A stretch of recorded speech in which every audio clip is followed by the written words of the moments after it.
The following program contains views that are not those of WVTC, iNetworks Communications, their subsidiaries, affiliates, or financial supporters.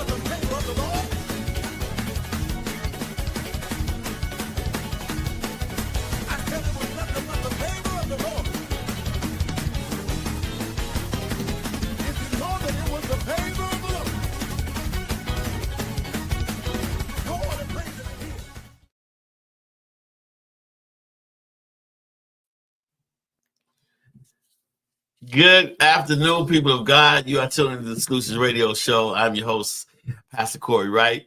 As always, we know the problems are what we need to solve, do what we need to solve them. What we offer on this platform is solutions dedicated after acts of action that bring about true change, not just talking about change, and no excuses for excuses are mantles of incompetence that build bridges nowhere and monuments of nothing, broadcast live from the WBTC radio and television network. You can see I'm already tongue-tied because I have a special guest. She's so beautiful. I'm in here fumbling. I can't get it together. Y'all help me. Listen, you are in for one of the greatest testimonies ever. A very special lady, somebody that's been to the bottom and worked her way to the top, somebody who is very gifted and talented as a DJ.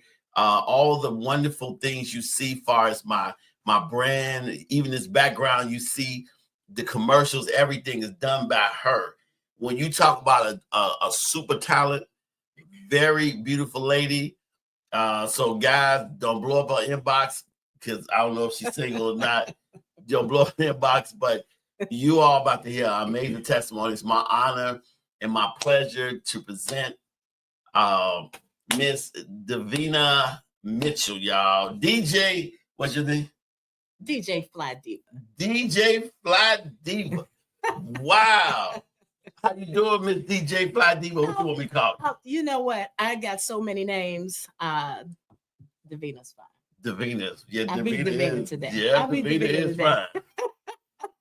fine. How you doing? I'm doing good. Good. Well, tell us a little bit about yourself. Just like that. Well, introduce because who know you better than you? Who knows Davina better than Davina? Absolutely. Davina Mitchell, as he put it, affectionately known as DJ Fly Diva. I DJ on the stepper scene, so I won't get too much into that just in case you want to talk about that a little bit later. I have a 24-year-old daughter. What? I do. Okay. I have a 24-year-old daughter. I'm a dog mom. Dog mom? Yes, I love animals. I have a dog. And we'll tap into some more things as I don't want to spoil too much. I'm sure you got a lot of questions for me today. Well, I had a dog, but my dog yesterday had relish and mustard and ketchup on it. Your dog name is Frank, huh? Yeah. Okay. Red. All That's what he named. right. All right. I hate those things. What? Yes. No. Childhood story. You know how when you're a kid and you're hungry, the answer to everything was go eat a hot dog. I can't stand hot dogs to this day. Can't stand hot dogs. Man, your mom work hard. Your mom like, listen, go eat them hot dogs. Leave me alone. I want to hear all that. You go boil them because that was the easiest thing to cook. Exactly. Then they have you put it in the microwave, and if you overheat it, it busts up the middle, and I just don't do hot dogs. I just don't. You know what? Listen, for all you hot dog lovers, you know, the views of my guests is her. You know, I love a good hot dog. Absolutely. But I don't. Well, you are you are doing so many amazing things. DJ, you said we talk about DJ, but let's just talk about you as a child? Okay. You know, tell us a little about your parents, if that's okay. Absolutely. So actually, this whole DJ thing came into fruition as a child. I've been around music all my life. My father, both my parents were skaters. So I've been in the skating ring since I was 3 years old. You've been skating since you were 3? I've been skating since I was 5. But when I was 3 years old, my mom would take me to her skating session. So I'd be the youngest thing in there sitting on the wall watching her skate around the rink. Okay. And as I got older, the music, like I've been into music since I was a kid. So that's where the whole DJ thing comes from. My father was a non-traditional DJ. So in the basement, he had the 12s. He had a room like this. The walls were recessed in, and every album you could think of from A to Z, the Ohio Players, Commodores, Osley Brothers. He had every record you could ever imagine. And at the age of 5, I'm on my tippy toes and I'm switching the records and put the needle on the record and hitting the crossfader, and a DJ was born. You wanted to scratch it. No, I didn't have to do all that. I've just really been around music all my life. So fast forward into my grammar school days. As a kid, I wanted to be an accountant. Math was one of my favorite subjects. Okay. And at some point in there, my mom, she went to hair school. So I was around that a lot. So believe it or not, I went to hair school. I used to do hair. I wanted to own my own beauty and barber shop. So the entrepreneur has been in me since I was, I don't know, a young kid, single digit ages. And so I went to school for hair. I used to barber. So you could fade somebody up? Yes. Wow. Now, I didn't know that. You know, when we were talking, you could, wow. Yes.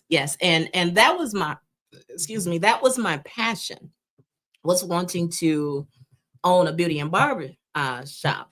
Okay. And I got married young, and you know how you guys are. So he was just against me cutting hair. And that passion, it's still in me, but it went away. You know, that's funny because I have a friend of mine that does hair. He's a beautician. And, you know, he was worried about us clowning him about being a beautician. Like, you know, he like, oh my God, you're a beautician. You know? So, but he ended up doing it, and he's making. It's money in that. Oh, it's money in that. I wanted to own the shop. If you heard, I just would have been licensed in my own shop.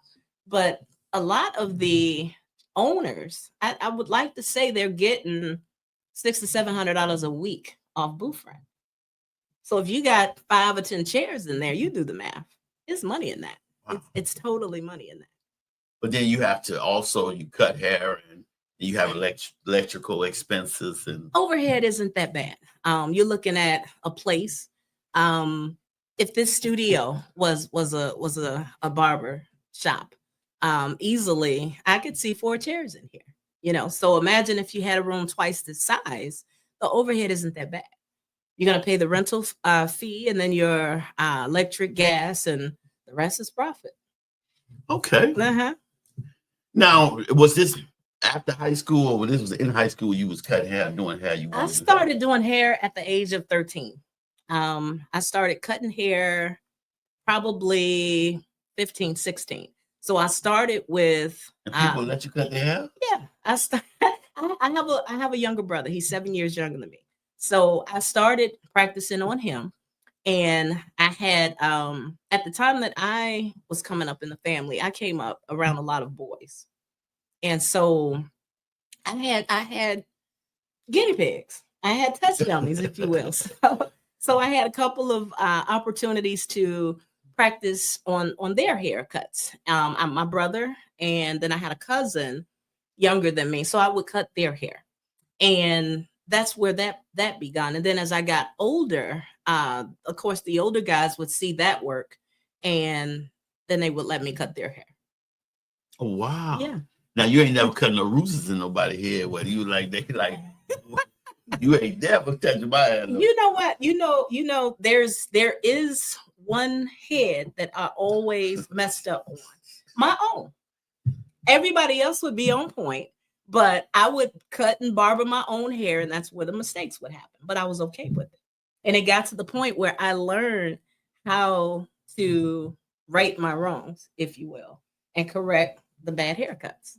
So if I messed up your head, only you would know, only I would know it. I wouldn't even tell you. That is good. Thank you for letting me know I need a haircut. Survey said, I'll cut your hair. yeah, okay. But I'm bald. You mess up my hair. It's something wrong with that. But yeah, that was at the age of 13. So now I still have a select few that I will cut, but I don't do it as a business. Now, what about the style? Did you always have the style of your life in high school? Like you just got such style. No. So I was a nerd in high school. What? Complete nerd, honor The student. nerd that turned into a butterfly now. Oh my goodness. I was not popular. I was not popular at all. I played basketball when I was in high school. I ran track. Was very good at track. That was probably one of my favorite things. But I was all things nerd. The spelling bee. I was in a math competition. Science fair projects. I went to state a couple times. So I was not a popular person in high school at all. Not at all. Wow, no boyfriends in high school. I have a boyfriend. That's not what you asked. Oh. You're the nerd, you know. But I towards the later part of high school, the latter part of high school, around prom time, there was a guy that I dated in high school. We went to actually both the junior and the senior prom. And he worked my nerves so bad I couldn't wait till prom was over to dump. Wow, you were cold. Okay, so you get out of high school. What did you? Because you already have an entrepreneurial spirit even then. Yes. What was your goals when you got out of high school? So when I got out of high school, I wanted to do a 4-year university. Okay. And that did not necessarily happen in that way. So I immediately went to what do you call it? The local colleges. Okay, yeah. I forget the term for them, but junior college or yeah. I went to Daly, and I was at Daly for. I did not get a degree. Let's just say that I was maybe months shy of a degree. I ended months? Just months. It's a long. So it was financial thing, a little bit of lack of information, if you will. So just things of that nature. But I ended up. I've been working a job since the age of 16. And from 16 to 21, I held 3 jobs. Yeah. Hard working. Yeah. Wow. And so that kind of got in the way with the education. And I ended up working for a company downtown. The name of the company is Standard Parking. So if you go downtown for anything, no, you did work for Standard Parking because I worked for Standard Parking too. Are you serious? No, you did. So I worked them and General Park. I worked for Standard Parking, believe it or not, for 23 years. I worked with Standard Parking from 19 up until 40 something. I'm very close to 50 right now. So I worked with I worked with Standard Parking. And at the age of 25, I started at 19. At the age of 25, I was promoted to manager. And from 25 till maybe 42, 43, somewhere up in there, up until 2018. I know that. So from 97 to 2018, I was employed with Standard Parking, and I had made it to manager status to the point where I had 3 to 4 locations that I had to oversee. And so it was that career that I knew that it was confirmation that I was indeed an entrepreneur, because working for Standard Parking as a manager, you're practically running that business. Yes. You're running that business, Right. you know. So from financials to HR to everything customer service related, I did it all. I did it all. And like I said, I started at a very young age. And I've always been taught that experience is the best teacher. So while I didn't have a physical degree coming from a school, I had that degree of hard knocks coming from the physical labor, hustle and bustle. I'm 25 years old, managing people old enough to be my mother. And it was a struggle, but Resentment because they felt like yes, and I had to demand my respect. So I would tell them, this is the law of the land, and one of us have to go. If you can't oblige, and it's never going to be me. That's what I just used to tell them. Not gonna one be of me. us gotta go. It's not but gonna it's be me. never gonna be It's me. never gonna be me. So either we learn to get along, or you can go look for another place to work. And that's what I would tell them. You good at HR. Listen, it ain't that you fired. You just don't have a job here no more. No. You can go on permanent vacation now. And the beauty of standard parking is, to get fired, you weren't fired. You just relocated. Right. You don't work here. Yeah. You go work over there. You know. And so I did that. As I mentioned to you, when I started, I was single, no kids. And then in 2000, I'm sorry. So in 2000, I got married. And in 2001, I had my daughter.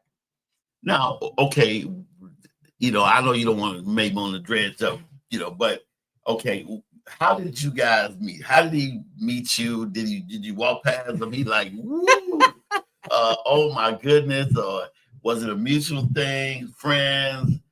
Because I'm sure you was probably cold back then. You cold now, so, but how did that happen? So I had a male friend that we're like best friends. He's like a brother to me. But I had a male friend, and my first husband was his brother. So from hanging out, he was really like a brother to me. My male friend and I, his name is Mike. Mike and I were friends. We were like, he's like the brother I never had. My brother from another mother. We both had an interest in music. He would, when he'd go through his things with his girlfriends, he'd seek advice from me and vice versa. But he was older than me. He was like my big brother. To this day, he's still like my big brother. And my first husband was his brother. So I met him through him. So it's like sense. He walked in, was like, what up, little bro? Who is this? No, actually, he was playing hard to get. He was playing hard to get. Yeah, he was playing hard to get. Oh, I can't, listen, that's hard to believe, because, you approach me, I'll be like, oh, okay, guys say that until they're approached. They said back in school, the guys mistreated the girl that they liked. Why is that? I don't know about that. I never mistreated a lady. I don't, especially somebody I like. Well, that used to be the thing. Like, if I would come home and tell my mom, oh, this boy, he keeps picking at my hair. She said, oh, that's because he likes you. And that's just terrible. But he was playing hard to get. Yeah. I don't know about playing hard to get. I ain't gonna play hard to get about 2 seconds. Okay. Well, if you insist, yes, let's go out. So, how did you end up winning them over? I don't even remember. That was so long ago. Okay. That was so long ago. Yeah, because he probably like, listen, because I was always told that a woman is naturally aggressive, and that if she can find somebody that she can be aggressive with, that is a plus, because women are always being chased. So when you can chase somebody, it makes a woman feel better. Like a man, you're a beautiful woman. You've been in a bar. You've been a beautiful woman. You got one woman sitting up there, she's going to talk to you as long as you keep her drink filled. As soon as that drink gets over with, that's it. Because I've talked to a lady in a bar years ago, like I say, years ago, and I was almost done with my drink. Mm-hmm. She had almost three-fourths of a drink left. And I said, well, I'm going to order me another one. All I heard was, she threw it down. Give me another one, too. I have never been that kind of woman. No, but, or he could have been intimidated. I mean, no, it was just a situation that eventually became mutual. Okay. He dotted all the I's and crossed all the T's at the time. He cooked, he worked, you know, he was a good brother, family guy. So that's it. Oh, okay. Okay. Wasn't nothing super spectacular. No, nothing spectacular. Nothing spectacular at all. Okay. Uh-huh. Now, if you don't want to talk about, you know, I don't want to get, you know, all of it, you know. It's so much more to me than that phase. Yeah. But now, was it that you were looking for love, or were you lonely at the time, or, you know, because a lot of times when we, you know, we have parents, and I'm sure your parents are very protective, right? Okay. We be lonely sometimes, and we, you know, we see somebody that. So that I was young, as I mentioned before. I got married when I was 22, 23. So that was kind of young. And I it's not a lonely thing. It's the whole fairy tale thing. You looking for love, and I tell my daughter's about the age I was then. That's the age she is now. And I tell her all the time, take your time. Don't be in a rush, you know. And if someone told me that back then, I didn't listen. You know, I was in a rush. I was in a hurry to be a wife and be a mom and all those things. And so that was it. It wasn't lonely or necessarily looking for love. I just felt like I had to be married, and I don't know why. Okay. I mean, you know, and there's nothing wrong with that, you know. And I'm gonna tell you that, you know, a lot of people want to be married, and nothing wrong with being married. You know, you gotta try people by the spirit, Right. you know, see what fruit they bear and who they are inside. Because I have a friend, and I'm gonna have him back on my radio show, who married his wife the same day he met her. Really? We were 21. He's still married. I still talk about this. Okay. You know, he met her downtown, right there on, it was on Wales. Okay. Wales between Randolph and Lake. Okay. It was a Mr. Submarine right there under the thing, cross street from the Billy Goat Lounge. And hey, he walked up to her. We sitting down in there eating at Mr. Submarine. Her friend walking there. And they got married the same day. He walked up to her and talked to her, said, listen, you know, I don't know why I'm attracted. I don't know what it is about you, but I believe you my wife and everything. Can we just sit down and talk, eat? She said, okay, sure. They talking like they know each other forever. Wow. He said the craziest thing to me that I couldn't believe he said to her. He said, listen, I love you. I don't know why you right, but I know you right. Let's get married today. I thought that was the craziest. Her friend I'm looking like, man, are you crazy? He was serious. But her answer was even scarier. Her answer was, sure, let's do it. Oh my goodness. So all of a sudden, right there, that man, her best friend became, we got to stop it. He said, when she did. And they got 5 kids today, been married since, I'm 51. They've been married since, happy, and he always know. And I asked him to this day, I asked him on the radio, how do you know? He said, because God told him. Okay. He said, I couldn't have picked the right person. You know, and then I can't talk because I've been down the divorce court so many times. The judge know me by my name. Hey, Mr. Right now, hey, again, which one is it? You know, so I can't pick, but I do believe what he said. When you meet somebody that's so spectacular, you rather take the chance and regret than not take the chance. I would not have gotten married on the first day. I just wouldn't. In fact, on my way to my wedding, I got sick. See, that was a sign. The view. It was a sign. It was just a sign. And I hard-headed, and I went ahead and did it. But the blessing is my daughter. Beautiful. My daughter came out of that relationship. Yes. So I take it, you guys are not together now? No, it was over before it lasted. Oh, wow. Well, don't be looking at me. Y'all still over here looking at me that way. It was over for last. She over here smiling at me. No, here it is. So I take it that was probably one of the hardest points in your life. Yeah, one of the first hardest points. Yes. Was it more after that? It was Well, no. After that, it was more of a retooling moment, a coming into who I am. I was 22 years old, so we went our separate ways when I was 25. So that was Hmm. like another chapter in my life. My daughter was going on 2. I was still employed, so it wasn't a rock bottom situation. It was more of a uh experiencing another version of myself, coming into another phase of life, another chapter of life, identifying what I want and what I don't want, you know. So was it a moment where you said, why am I here? Why do I keep making mistakes?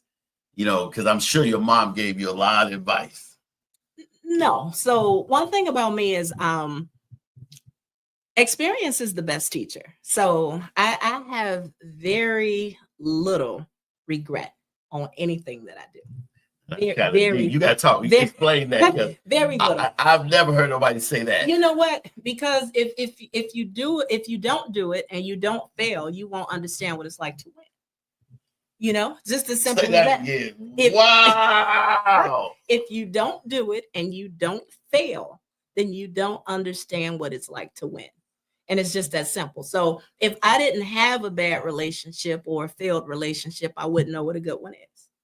You know, a lot of times we'll do something bad for so long that we become immune to it, and that becomes your version, your perception of how it's supposed to be, especially in relationships. So if all you've ever been Wow. in was bad relationships, and I don't think that relationships are bad. As I get older, I think that we don't take the time to determine which energy is a good match with your energy. So he's not a bad person. He just wasn't for me. You know, I spoke about that on my last show Uh-huh. where I talked about that God never put Eve together with happiness or compatibility. Mm-hmm. It was about the journey, about somebody you can grow with. Absolutely. You know, and you know, a lot of times people choose happiness and compatibility over ability to be able to work with somebody and grow. Absolutely. You know, positive outcome. Mm-hmm. You know, if we put the ours together, what do we Mm-hmm. produce? Mm-hmm. So that is powerful. Live with no regrets. I've never heard anyone say that. I don't regret. So you're not a really emotional person? On the inside. On the outside, no. I can be labeled as non-emotional. But I am sensitive. I bleed and cry just like everybody else do. I just don't wear my heart on my sleeve. And that's to protect me from being hurt. I don't wear my heart on my sleeve. Was there a distrust for men or relationships, or was it that battle cry that I don't need nobody, I don't want nobody? So when we fast forward to now, I have that mindset. See, I got married again after that, but not immediately after that. But I got married again after that. So if we fast forward to now. So the judge know you too, huh? No. I know y'all ain't come back. No battle cry. Actually, after the first marriage, I wanted to get married again because I don't feel as if I fulfilled the fulfillment that I was looking for in a marriage. I wanted to build.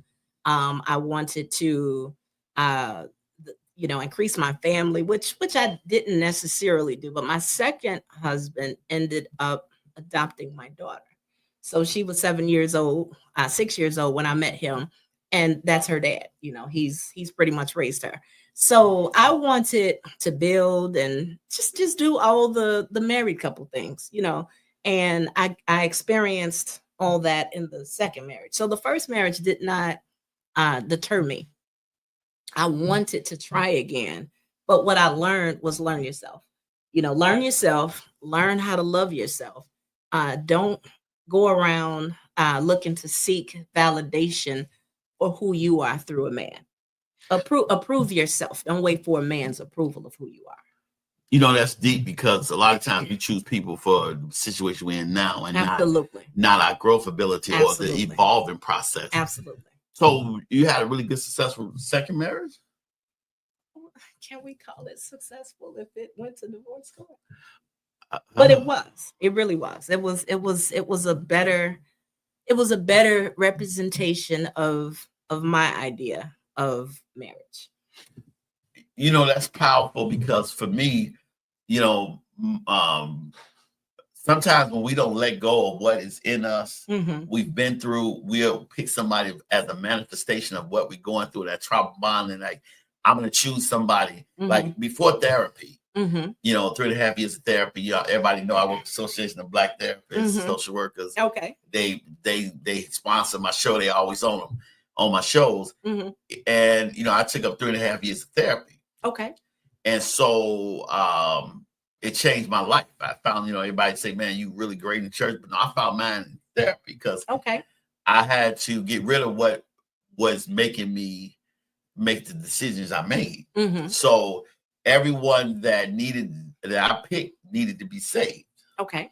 Because subconsciously in my inner spirit, I needed to be saved. So a lot of times we choose good people that just not good for us. Absolutely. Or where we're going. Absolutely.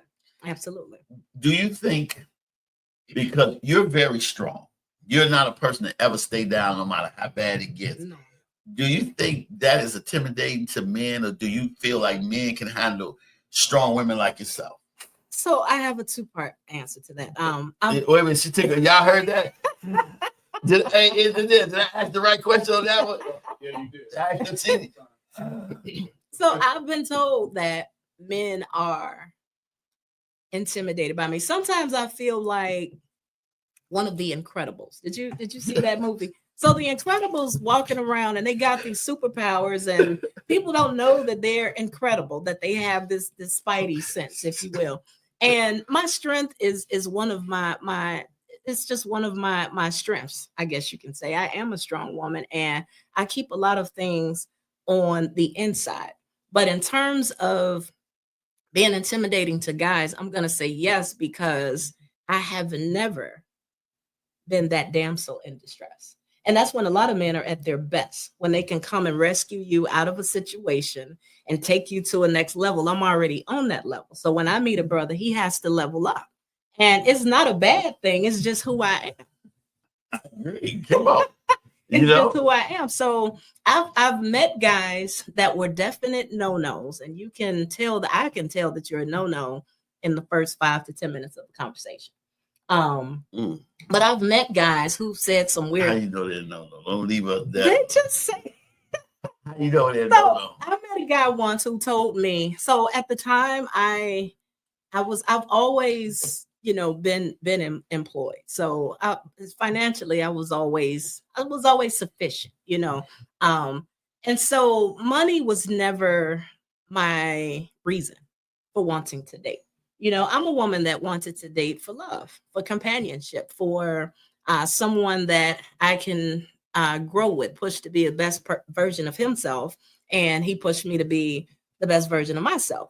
Well, what I run into, and still to this day, are men that want to compete with me. So if we're having a conversation about like the conversation we're having now, when you asked me about what did I want to be, and I just told you a barber. I've been cutting hair since I was 13 years old. Now, if I met a guy today and he just started cutting hair 2 years ago, and I say, well, I've been cutting since now we're in competition with each other. Huh? And why? Why are we in competition with each other? What I would like to do is push you to be the best version of yourself. You know what I mean? And yeah. I can do that without stepping on your toes or competing with you. But a lot of men, I don't know why they feel less of a man when they meet a woman that in their mind don't need them. Let me answer that. And I think that a lot has to do with the men. Like, I have to have a strong woman. Uh-huh. I can't a weak woman. I run all over. I have to have a strong woman because that's what I'm used to. My mom, my dad. I met him at 25, so that's all I know is strong women who make dollars out of dimes. Okay. But I know as a leader that if I have a strong woman, I have to put her first. Or, a leader doesn't have to always be out front. Correct. Say that again. A leader doesn't have to always be out front because I had a friend of mine who's been on my radio show. He has a company that's worth $1 million. Okay. Over $1 million export, whatever they do. but his wife that he married, you beautiful nerd. Okay. PhD in finance.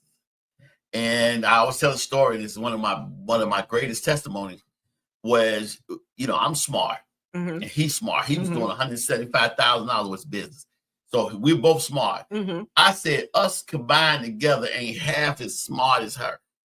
So he said, Pastor, will you come down and because we're having rough times, will you come and counsel us? I said okay, and I said you gonna listen to what I say. I'm gonna tell the truth, and I said listen. I said, what I think you should do is stay at home and show your two daughters what a real man is and turn the whole company over to her. Finance, it's your company, it's y'all company. She gonna get half of it anyway. Turn it all over to her. She make all the decisions. She run the money. She run the company. She does it all by herself. She just gives you quarterly reports. And that because you cannot do what she do. Absolutely. And I looked at her. She looked at me. I said, listen, it's your time to say something. You agree 100% with me. She said, well, I want him. I said, no, you don't. Tell the truth. It's your tell the truth. She said, yes, I think I should. He did it. He was a little reluctant the first 6 months till she bought back the.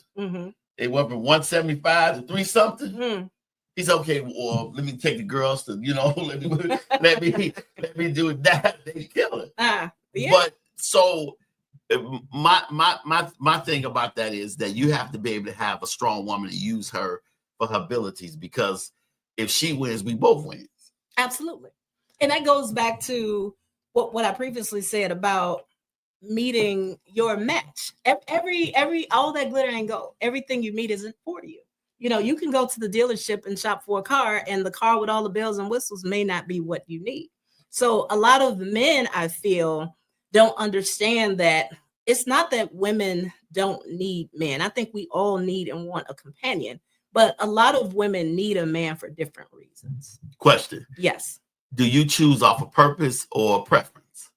A combination of because both. If you don't, a combination of both. If you haven't corrected your choice, then because the question is, have there been good men that would have been good for you, for where you going, that you said, no, they don't meet my preference, that I walked over?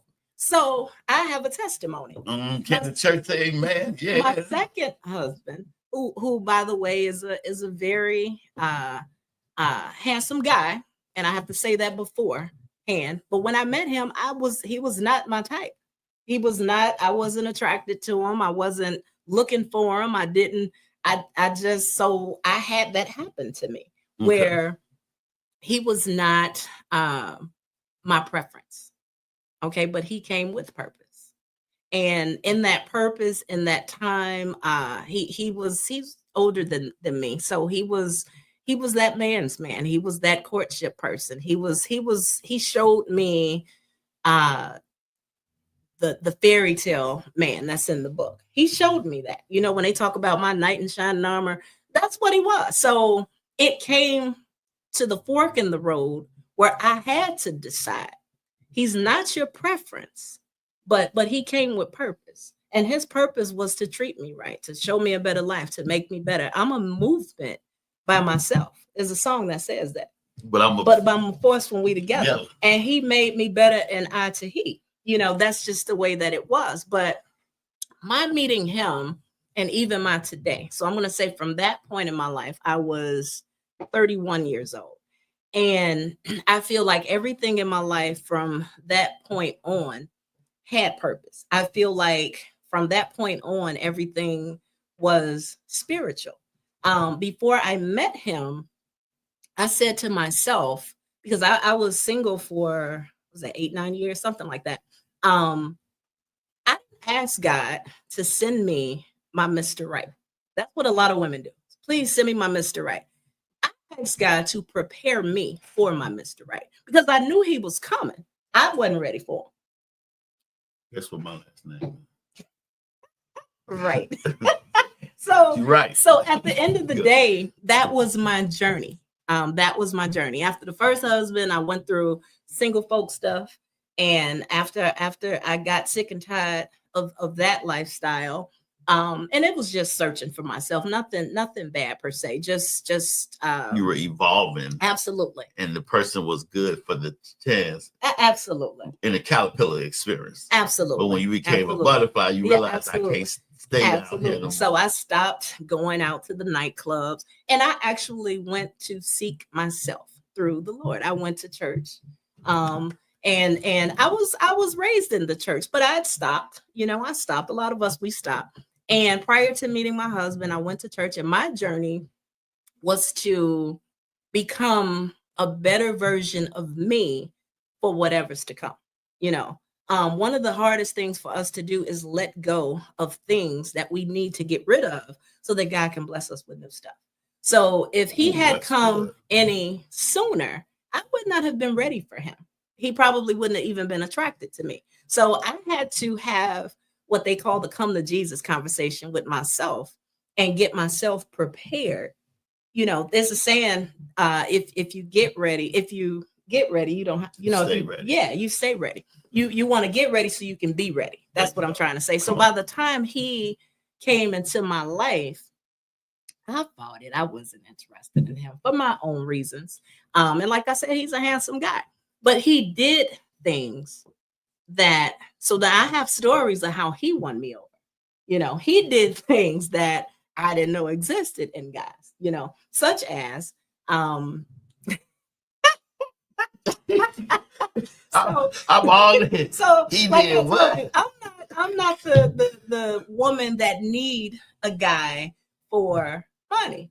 That was just never my thing. So that wasn't, you could flash all the money in the world in my face and it wouldn't, if I don't like you, I don't like you. You can have $1 million. If I don't like you, I don't like you. So I'm all about how you treat me. I'm all about good energy. He never raised his voice. He never got an attitude. My daughter, for some strange reason, was crazy about this guy. And trust kids. Yeah. And what's funny is he worked with the city. He was a plumber. And he worked for the city too? Mm-hmm. Oh, we'll talk about that later. We'll talk about that later. So my daughter used to do this thing where when I met him, I had some form of a plumbing issue, and he actually volunteered to come in and help me out and that type of thing. But anyway, my daughter caught on to that. And you know what she would do?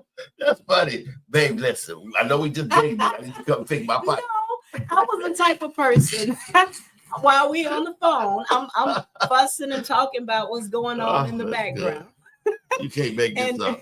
And I'm fussing about my landlord because she hadn't sent somebody over to my toilet needed riding or something. Okay. So when my daughter saw what he would come by my house for, she started flushing her toothbrush down the toilet. And she would say, we need him to come fix the toilet. Wow. And she just would do this all the time. And I'm like, don't you flush one more thing down this toilet. But it wasn't even that. What? It wasn't even that. I still didn't like it. I just didn't want to be bothered. Listen, I know you don't like me. I don't like you, but can you ride my toilet? I just didn't want to be bothered, right? And so he told me, he said, I'm going to keep calling as long as you keep answering. And every time he called, I answered. But every time he...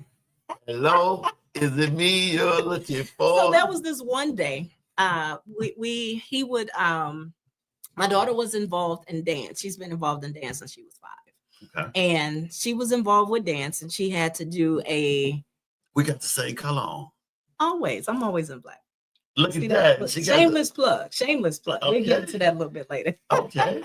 And so when she would go to rehearsal, I had 2 hours to kill. And in conversation, I told him where I killed my time at. It was in Applebee's. So he just started showing up at the Applebee's, and we kind of built a relationship there every Monday.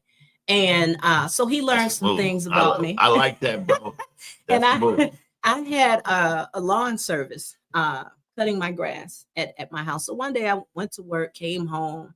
He had fired my lawn service. He had cut my grass. He had jumped my fence. And he lit my grill. And when I came home from work, my lawn was cut and I had dinner prepared. You can win anybody hot on the rim. So, Wow. so to me, I'm like, okay, now you're talking. Let me get my masculinity back. Cause I'm over here like, oh my god, and he did that with you. He did. I can't believe that. Oh my god, how about the ribs didn't taste good? It's the acts of kindness for me. You know, it's the going out of your way doing. I didn't ask him to do that. You know, how dare you fire my lawn guy? So I have a sense of humor. I said, so I take it you're gonna keep this up, and he did. He came and cut my grass every, I don't know, twice a week, once a week, but. To me, that was a stand-up brother. They say guys do stuff just to get with you, but that wasn't the case. He had been chasing a woman, not chasing, but he pursued a woman that kept telling him, I don't want you. And we ended up married for 10 years. Mm. Wow, I don't even want to ask about that 10th year. You don't want to talk about that 10 year because I know everybody out there listening probably like, they had such a beautiful wife. He cut a grass and cooked ribs for her, tender rib tip with the off the barbecue sauce, 10 years, did all this. What could have possibly happened? People grow apart. Now, it should not have grown apart, but people grown apart. So that was lesson number 2. Now this one hurt. This one knocked me down a little bit. But was it because you were not your full self in it, and who you are inside was screaming to get out? And maybe he like the reason why I say that because sometimes people could be so happy with you. Mm-hmm. But don't realize you're not happy with yourself. You're not who you're supposed to be. So when they change, it's like when you're changing, they don't understand it. I don't know. I don't know that that's it. That's my Dr. Phil. A lot of miscommunication or lack thereof. A lot of my marriage was a classic example of sweeping things under the rug. And I used to tell him all the time, when you sweep things under the rug, you create lumps and in the rug. And one day you're gonna fall and trip and bust your head on all these things that are swept under this rug. And so, you know, they were what I'm gonna call fixable things. But what was interesting to me is when we had reached the end, neither one of us fought for it. And that was deep. And to this day, we're the best of friends. We've had conversations about it, but even to this day, there's no answer as to why we didn't fight for it. Was it because he probably knew that you were going to greater? Because were you that entrepreneur you are today? Like, you know, because there had to come a point today, because right now you have a multimedia company that's huge, that does amazing work. I'm a client. You are one of the best DJs in the country, sought all around the world. Such a great fashion model who, with all the things you're doing, that person had to come alive, you know. So was it that he knew that maybe subconsciously you settled a little bit with him? Because he was not the same type of entrepreneur, or you a beautiful butterfly, but you just stand in the garden because you are him. So I'm gonna say no to that, to a degree. And the reason why is a lot. So the entrepreneur was dormant in me for a long time. He brought it out of me. Okay. He's actually the reason why I am a DJ to this day. So the talent was all already there. I would DJ the family functions and, you know, play from my phone or my computer, but it was him that knew my passion for music. He knew my passion for wanting to DJ. And one day he went out and bought me a DJ set. And that's when the DJ was born. So he birthed that part of me. He brought that part of me out. I'm not going to say he birthed that part of me. And then fast forwarding to the entrepreneur side, we were married when the mutual decision for me to leave my job, cold turkey. I didn't get fired. I didn't get laid off. I left my job, and I left it twice. The first time I left, I think it was premature. I left. I went and got an office space, and I started one of my business endeavors, and he was in full support of that.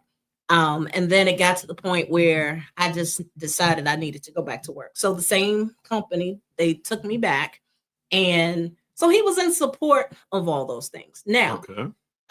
when I quit the second time, I think it was a combination of a lot of things. So the second time I gave it a shot would have been I can't remember when I went back to work, but 2018-ish, somewhere around there.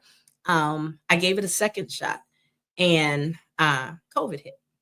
Oh, right. And so a lot of things went in a totally different direction for a lot of people's relationships, but I hate to blame COVID on the downfall of my marriage. I'm blaming it on the stuff under the rug. Okay. That's what I'm blaming it on. And so, and we didn't talk about those things. There was a change for him that was drastic. I always wanted to be an entrepreneur, but he didn't marry an entrepreneur. He married a woman who had a job with benefits and 9 to 5, and she came home and she cooked dinner. And when I became this entrepreneur, that changed the scope of things. So I don't know if that contributed to some feelings inside of him, but I will say that he was 5,000% supportive of everything I did. You know, I wasn't necessarily DJing around the world back then. I was doing a lot of private parties. I've done some amazing things with the DJing, but every event, festival, concert, comedy show I've done, he was there. So I can't say that he got in the way of that. He didn't. I don't know what happened. I'm thinking, I don't know what happened. yeah, like you said, it changed, and I'm thinking that he realized that some people may need to be free. Possibly. That, okay, possibly. I can support her, but watching her do what she does, she's happy with it. Possibly. Because I'm sure most fighters, most spouses of police officers and firefighters, they probably like, I really don't want you to do this job, but you love doing it. Yes. You know what I mean? Mm-hmm. And that's just who you are. You have to, it's like Michael Jackson and Jackson 5. Yes. They were big together, but Mike knew he needed to be solo to do what he had to do, because sometimes people accomplish things because, sometimes we can see somebody's potential and we rather let them be free instead of being a hindrance. Absolutely. The temptations got to break up sometimes. Wow. So you out of this marriage, you started your companies where now you're an entrepreneur. What was the conversation you had with yourself to do that? Because a lot of people, like I was thinking about Peter, who got out of the boat when Jesus said come, and but then he seen the wind and everything. He started to go down, but Jesus lifted him back up. What was that moment where you knew that it's all or nothing? I got to do this. I have no other choice. I have to go for it into my business and entrepreneurship. It took a while. So I slipped into a depression. I don't like to use that word, but I did. It is what it is. At the conclusion of that relationship. And it all happened during COVID. So things were shut down. My store was shut down. Business had come to a halt. And it was some tough times. But by the grace of God, I had the right people in place as support systems I was able to weather the storm, but it was still a storm, and the storm is actually still over my head. It's just the sun is starting to peek out a little bit, just a little bit. Okay. It's starting to peek out just a little bit. So it was a rough journey. And it got to the point where I got tired of, when you were younger, they would say, when you get tired of bumping your head, you'll stop. I got tired of the same results. And so what I tell people, I've mentored people of all ages, all walks of life on all types of things. And I tell them, if you want different results, you have to do something different. Okay. And I had to apply that to my own life. I had to apply that to my own life. You remember the Tyler Perry movie where Janet Jackson was, I think it was Why Did I Get Married? Yeah. And she was everybody's counselor because she was giving them love advice on this and love advice, and her marriage was falling apart. Yeah. That's me. I'm always giving people the quick and dirty and the positive stuff, what I like to call free game, telling them how to elevate their business, and yet my business had fallen apart. And I had to pick up the pieces. I had to get it together.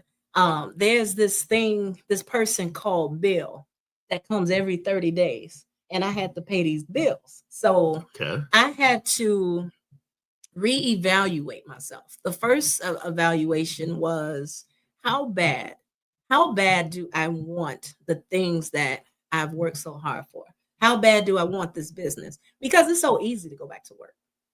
It's so easy to go back to work. And there have been people, when you're an entrepreneur, a lot of times you get more naysayers than people rooting you on, telling you need to go and go back to work. And I have those moments still to this day, but by the grace of God, I have been able to sustain and make things happen. And it's the victories, the small victories, that make me continue. Now you give so much. You know, you guys have seen my flyers. You have seen the work that you do. You do something every day. My website, from everything. You know, you give way more than what you charge. Okay. You know, and you catch people's feelings and you create something that they be blown away by. Because my last book, I'm in tears in the car, like, wow, I can't believe that.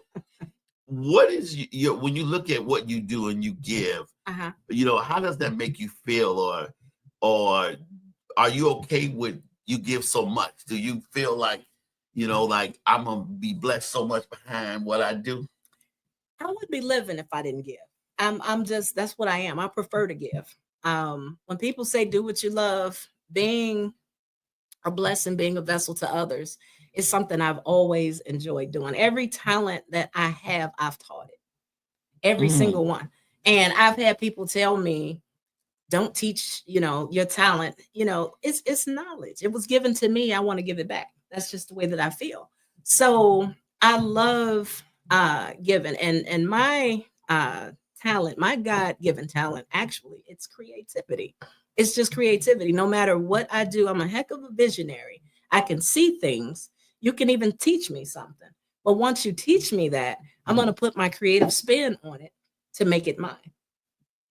That's what separates me from my competition. Wow. That's what separates me. Everybody's doing social media videos. Everybody's DJing. Everybody's making t-shirts. Well, what can I do to appeal to my client?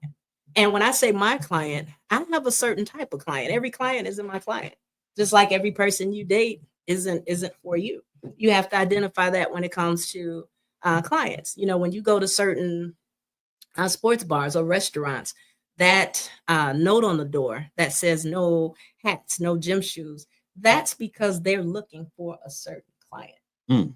You know what I mean? And so those clients equate to your dollars. And a lot of times we get pigeonholed into, you hear the conversation about people who don't like supporting Black businesses. And then you hear the conversation about businesses that don't like African-American customers because they say they're rude and they say that they're this. I don't even buy into that. I just feel like everybody isn't for you. And once we realize that, it would change, you know, the bottom line. Like I said, if you're getting the same results, you have to do something different. That's good, because you and Franklin, the CEO of this station, and you guys changed my mind, because I was at one point where I didn't want to work with my people or work with church people. You know, until I met you guys, because when I met you and I started working with you, I'm green. I don't know. You be saying, well, you could do this. I'll be looking like, okay, that sounds good. You know, but, you know, and listen, people, you want to work with her if you got a product, if you there, it's because I'm green. I don't know. I give me a sermon, I can preach all day. But technical stuff and all of this, I don't know. And you're so patient, like, okay, well, let me break it down. Here, you could do this and that and this and that. Mm-hmm. And it'd be 9 times out of 10, I'd be like, well, which one do you think is good? I'm going to go with it. It'd be the right one. It'd be perfect. Absolutely. You know, so when you pick somebody that's green like me, you know, where did you get such patience and grace to really help somebody? Life has taught me patience. I've always been a humble person. I've always been a patient person. You can't learn if you're not listening. You can't lead if you don't know how to follow. So with all those things, you have to be patient. You know, you have to, the statement, if you're the smartest person in your circle, you need another circle. So all those things have shaped me. I want to be someone that I'm not. So how do I get there? I hang around people that are, you know. Mm-hmm. I hang around people that are. Energy, iron sharpens iron. You know, energy is everything. If you walk into a room and the people in the room are frowning, you're going to be tense walking in this room, you know. And if you come in there smiling, your energy is going to dictate their energy. That's good. And so I've always been of the mindset. My mother used to tell me all the time, you're too nice. You can't be nice to everybody. But I fight her to this day on that, because that's just who I am. And God That's bless just you. who I am. And the worst revenge, and I'm not I am a vengeful person, but I don't do that. But the best revenge for me. And that wasn't the most conscious. Listen, I hate what I am. I can be, but I'm not. Don't I'm not. I don't. You paint me in the corner, I'm like all over your floor. The worst thing I can do to a person who has wronged me or took me for granted or whatever is leave them alone. That's how awesome of a person I am. Leave them alone. Come on. Just leave them alone. And when you don't realize how good it was until you don't have it anymore. So and that's even in business. You know, I've had clients that I have had to respectfully let go and give them their money back, because this relationship between us is not working. And they are calling to this day, trying to right their wrongs, but it's just not worth it. You know, it's not worth it. I would rather sever ties with a person than create an enemy.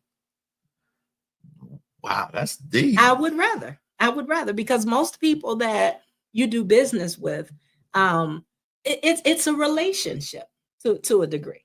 It's a relationship. You know, you and I have a business relationship, right? You put that business in there. So we get to if we get to the point of disagreeing in this business relationship, we have established some form of a friendship, a trust, a respect. That's more important to me than your money.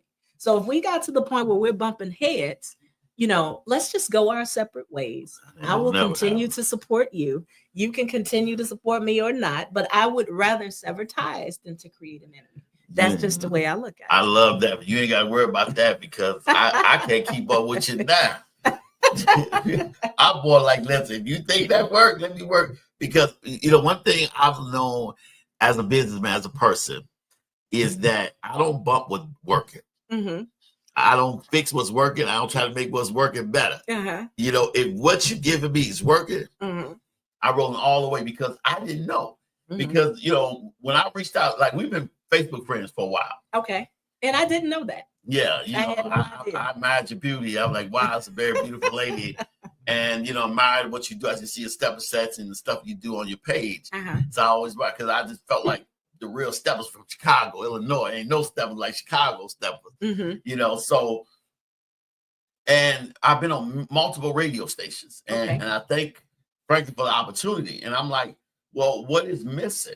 You know, I need to get out here. And so when one day I looked on your page and I seen your company, if I move to the side, you can see Fly Media Marketing. And I seen all the things on there. And I said, okay, let me reach out. And, you know, and when we talked, I said, listen, I need your help. You know, I got the money put up and, you know, I got little stuff coming.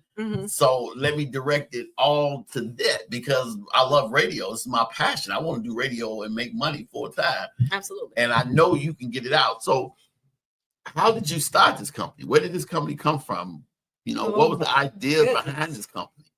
So it's an evolution. It's just an evolution. It started. So if I go back to when I got married, one of the gifts that I received as a wedding gift was some decorative drinkware my aunt bought. She bought his and her glasses and she gave them to me. And I told you I'm a visionary. I'm very creative. So I had messed up his glass in the dishwasher and I messed it up terribly bad. And so I said, you know what? I would be like, yeah, I got to get out of this. Already. You That was messed a up my sign. glass. See, that was a sign. Can't mess up my glass. So I was determined to remake his glass. This is how it started. I was working at the time. My goodness. I was determined to remake his glass. And I didn't necessarily remake his glass, but when I tell you I started a whole business doing custom drinkware, and it got to the point where I posted it as a hobby and people started purchasing. And so I started coming out. I was always DJing. So I would take the two businesses and intertwine them. So I would come out to places and DJ. And when I did, I had my own drinkware that I would come out with my name on it and all that stuff. And people would ask for it. And so, but one of my things was when we talked about client, while I did sell to individuals, I wanted the big bucks. You can't get big bucks off one person. You know, you can't get rich off one person. But if you sell collectively, you can start to see a profit. Okay. So my approach was I started doing glasses for friends, and then I started targeting groups. I started targeting businesses because it was drinkware. I started targeting nightclubs. There are a couple of name places that I have worked for. And so I started a custom glass business. It was just a hobby, you know, and I like I said, I was still with my job. So it was just side money for me. And gotten to the point where people wanted t-shirts to match their glasses. Wow. And so I had a cousin who was doing t-shirts at the time, and he worked as well, and he couldn't keep up with the order. So I would say to him, hey, cuz I'm gonna make the glass. Can you match this glass for me with a t-shirt? And so he would do it until it got to the point where he couldn't keep up with the bulk that was coming in. And so bulk. I did not know that the same equipment that I was using to make my glass also made t-shirts. So when I found that, I was in business. So at that point, I went into the business when I told you I left my job and I got me an office space and I started making custom apparel. And again, you cannot get rich making one t-shirt or two t-shirts. You know, we want a $5, $10 t-shirt. Well, that's just not the way that it works when you're doing custom t-shirts. And then another thing, I think a lot of times African-American owned businesses take a hit because they say we're the worst in service, we're the worst in this, with the highest price. Well, it would take you to get into the game to understand that it's a different ballpark for us when we go out to get these items. Definitely. You know, when I would go out and purchase t-shirts in bulk, we don't have the spending power that other nationalities or people have. We just don't. So when we go out in order to make a profit back, we have to go up on our prices a little bit. You know, and then the other thing is it's custom. You know, I would get people tell me, well, I can go to Walmart and buy a shirt, but I bet you can't go to Walmart and get one with your name on it. No, I bet you can't do that. So reeling it back in, I had to do something to take care of this overhead. So I started soliciting businesses and things of that nature. And my first big order, it was $1,080. It was a church actually getting ready to celebrate their 100-year reunion. And so my custom apparel business was born. And I always targeted businesses. And now that we step into the marketing piece, that's brand marketing. Wow. That's brand marketing. That's branding. So branding is rocking your brand everywhere you go. Oh, yeah. And so I started branding family reunions, churches. I didn't discriminate. I still did single things, but my goal was to do it in bulk. Okay. Funerals was another big t-shirt hit for me because they would do the memorial t-shirts and things of that nature. And so with that, the same equipment that made t-shirts, I could make decals. So I started, this is where I tell you my creativity, it goes into overload. So now, and you didn't know you could do all this with this? I did. I bought a Cricut machine. So Cricut is very popular now, but Cricut is the machine I used to put the decals on my glasses when I was doing drinkware. I had no idea that Cricut would cut the stuff to do the t-shirt. Now we're talking years ago. This isn't just now. We're talking maybe eight or 9 years ago now. So the custom t-shirts was one thing. So I started jumping into niche markets. You know, I started jumping into nurses, DJs, the social groups, businesses. And so then I took it to the next level. Something like this. I can put a Solutions Radio decal on this. You know, tablecloths. I can put a Solutions Radio decal on that. So when I would go out and do vending events and things to get my business out there, every time I'm outside, it's a marketing opportunity for me. So when I would go to the vending events, I looked at the businesses that did not have tablecloths, did not have t-shirts, did not have business cards, and I would solicit those people. So now I am a vendor just like they are, but I'm providing a service that they don't, and I have something that they need. So that's where the whole fascination with businesses came from. Was bulk was the way to go. Okay. Who can I sell to get this bulk? And so then t-shirts evolved to other things. I got hooked up with a travel agent. When travel agents do trips, they like to give away swag bags. So I was the person doing their swag bags. I haven't heard about any of this. Yeah, so like custom water bottles, custom. I had one lady took a group to Jamaica and she did water pouches. You know, remember the high C punch pouches? Well, she bought some pouches and she had me put her logo on all of them. The actual patch, like with the thing in there? Yeah, she had pouch. So I started custom branding for people, basically. At the time, my business was called Diva Made Customs. Diva Made Customs. And so from there, I got a second store, which was a little bit bigger, which means I had a bigger overhead, which means I had to do some other stuff. So as a DJ, all this lineup, but as a DJ, when I went outside to DJ, even in how I came into my name, DJ Fly Diva, I was a hobbyist DJ before I came outside. I always thought that I was talented. My family always thought that I was talented, but I didn't want a name to make me sound vain as a DJ. You know, some DJs say they're the coldest DJ, they're the best DJ. I just wanted to be the flyest DJ. Okay. So when I came outside, I was fly. Hair was done. I had the glasses on. I had my earrings. And I'm telling you, I came into, because I evolved from just custom apparel to a boutique. And that happened because every time I went outside, women were literally taking items off my body. I like your glasses. I would sell them to them. I like your earrings. I would give them to them. And so so you came home with shorts on and tank top with house shoes on. They got my shoes. But I had a strong dislike for people looking like me when so it took me a long time to go into fashionable. And but I didn't want them looking like me. But when I got into business, I had to change my mindset. So you became the face of your business. I did. And so even this jacket was something that I sold, but I had to make it different. It's cut.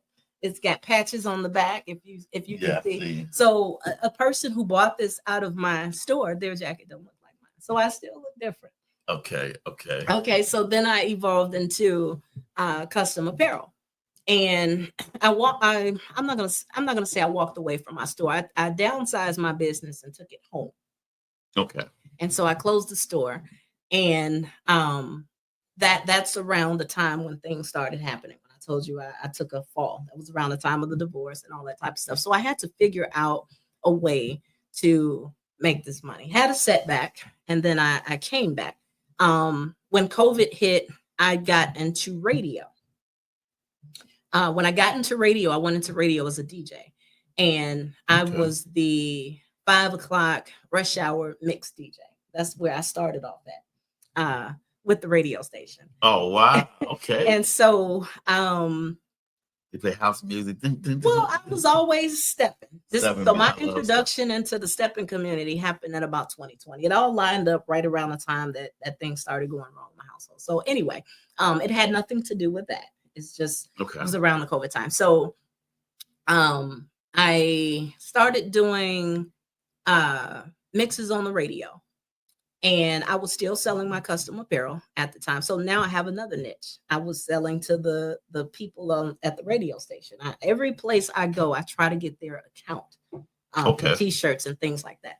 So they liked my voice, and they asked if I would consider doing a show, and I said no. I just want to DJ. I just wanted to DJ. And so I got triple team. You know, all of them were like, no, we like your voice. We need you. Just try it. So I said, okay, I'll try it. I did it. I hated my voice. You have a great voice. I just didn't like it. So long story short, I tried it. One day went to 2 a week, went to 5 days a week. I was on the air and I got bit by the radio bug. There you go.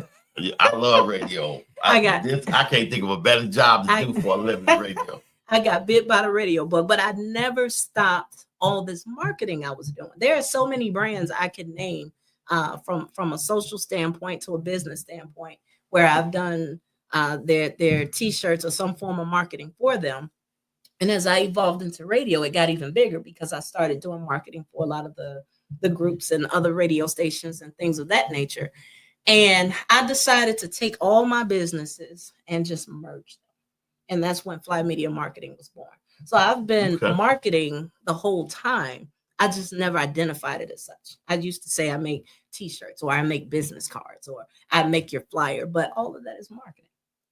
Wow. All of that is marketing. So Fly is my brand. I started out selling a shirt called Stay Fly. That was my first brand. Okay. So Fly is my brand. So you've got DJ Fly Diva, and I spell Fly with 2 Y's all the time. Okay. That's my brand. So DJ Fly Diva, Stay Fly.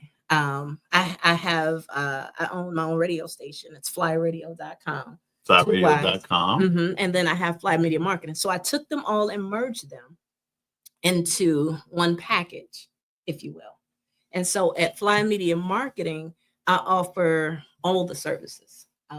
So from the radio standpoint, I launched my radio station. Actually, it wasn't even to do marketing.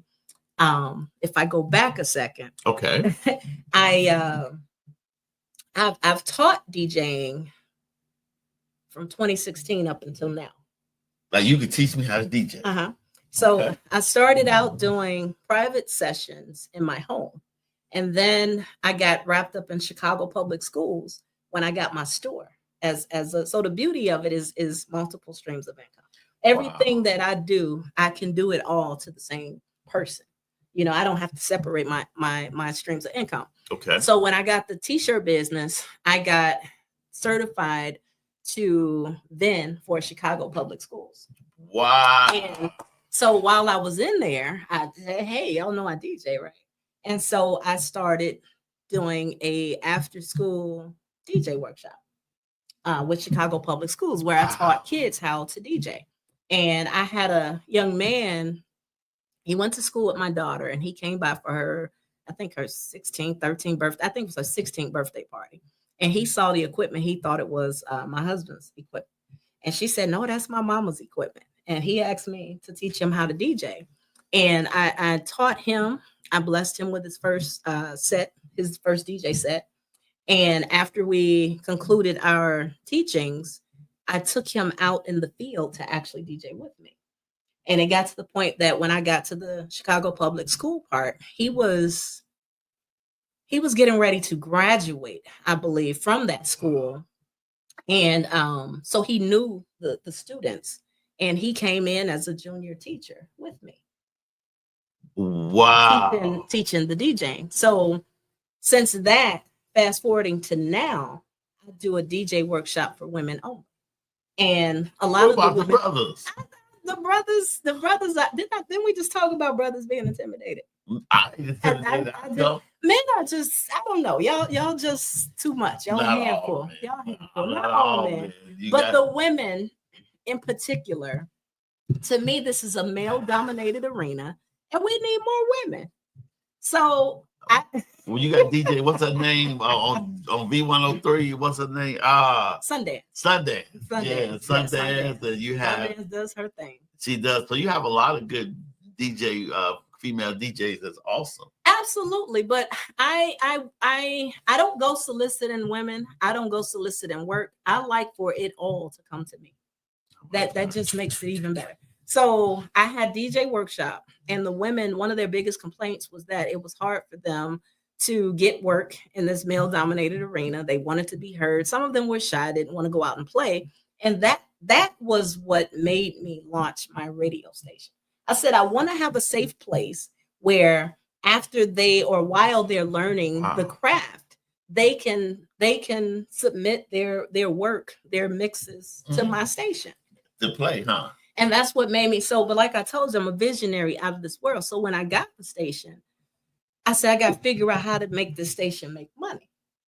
Well, that's where the marketing came in at. So I also do on-air advertising, which is another tool, another vehicle money, right, in the marketing ball of things.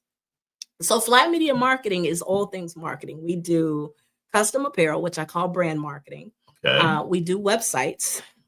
We do digital and graphic design. So we do video slideshows. A lot of your video slideshows come from Fly Media Marketing. All of them come from it. And look, my website, you should take it out. She designed everything. Yes. I have not designed anything. I ain't taking no credit. This genius right here did it all. I listen to whatever. I listen to what she say. She will take you from A to Z. Don't matter if Absolutely. you know. I do streaming overlays. So when you guys are doing your podcast and your streams and you need a custom background, that's what a streaming overlay is. This my background back here. She did. What else? QR codes. So we're evolving into this technical world. Actually, we're here in this technical world. And a lot of times I've given out 1 million of business cards, and no one has ever called me from that business card because I always ask, how'd you get my information? It's never from the business card. Okay. And then there are a lot of times when I'm out, especially DJing, and they'll come to me and say, do you have a business card? And it's so embarrassing to say that I don't. And they're looking at me like, how you out here doing all this and you don't have a business card? So I encourage everybody to consider the QR code. Consider the QR code. It's quick, it's easy. Everybody has a phone. You just pull out the phone, open your camera, tap that code. All your information pops up, everything. More stuff than you can even imagine trying to squeeze on that little bitty business card. You can put your name, phone number, email address, several email addresses, websites, social media sites. You can put your Facebook, your Instagram, your TikTok, your Twitch, whatever it is you have, you can put all that there. When you're out in public, they have little tabletop placards, about as big as this microphone, where you can have your QR code on it. It can go on your tablecloths. I've made it on the sleeve of t-shirts. You know what? So, she making me give me my t-shirt. I walk around my QR code. So it's something that should be considered for those that still walk around with a business card. You will never leave home without your business card with a QR code because it's in your phone. How can people get in contact with you to use your service and to because I know it's been life changing. I'm not one of those people that just, everybody know me. I don't just bring anybody on my show. I use it. What that show, I'm not just the president. I'm also a client. Absolutely. So Fly Media Marketing is on Facebook as Fly Media Marketing, 2 Y's, FLYY Media Marketing. I am also, I have a website, flymediamarketing.com. My website is under construction. However, if you go to that website now, it's just going to reroute you to my radio station, flyradio.com. Flymediamarketing.com will have its own source, I'm going to say within the next 5 to 7 days. So that's definitely something you want to put there. But you can subscribe and follow me, Fly Media Marketing on Facebook.